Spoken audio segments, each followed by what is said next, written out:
सबै उता बाँकी सबै मन्त्री बाहेक र अहिलेको स्वागत भाइहरूलाई स्वागत छ।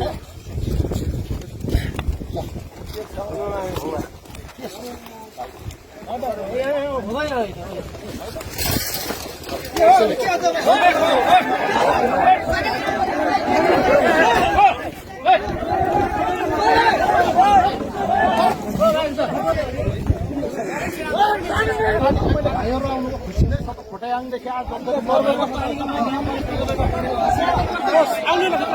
मन्त्रीजी मात्रै गरेको जबरजस्ती काटीले भन्ने निर्णय पहिले नआउनुहोस्, हाम्रो यही कालोपत्री काटियो होइन, हाम्रो अर्को बाटो काटियो, पैसा दिक्तेलमा गयो। अनि हामीले भन्यौँ कि तपाईँ यो आउँदो बजेटमा हाल्नुहोस्, अनि हामी कार्यक्रम गर्न बोलाउँछौँ, हामी शिलान्यास गराउँछौँ, हामी उद्घाटन गराउँछौँ, तर अहिले नआउनुहोस्, यतिखेर हामी भ्याउँदैनौँ भनेपछि जबरजस्ती मलाई एकल गर्यो। मलाई एउटा पत्र आयो सरकारले, सरकारको नआउँदा यो साकेला अर्कै स्टेट भएर मन्त्री भएर पदमा ठुलो तर म सरकारको प्रमुख, ऊ एउटा विषयको प्रमुख होइन। अनि मलाई सचिवालयबाट एउटा पत्र आएको भए के हुन्छ, कार्यक्रममा आउँदैछ घटेन भने त आउनु अनि मेरो त गल्ती छैन नि, मैले पहिलो बिहानसम्म पुरेको होइन। डिएससी साहबलाई भने ऊ अब सिधै पालिकाको कार्यालयमा पर्थ्यो होइन, त्यहाँ आएको भए के बिग्रियो, मैले स्वागत गर्नु पर्थ्यो होइन। दुःख लागेर केही हुँदैन भाइ, उहाँले सोच्नु पर्थ्यो। पार्टी सक्ने यहाँ सुन्नु, पार्टीसँग समन्वय गरेर गर्नु। यहाँ सुन न, यहाँ कङ्ग्रेस छैन, कङ्ग्रेस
ग्लोबल आईएमई बैंक, सबैका लागि बैंक।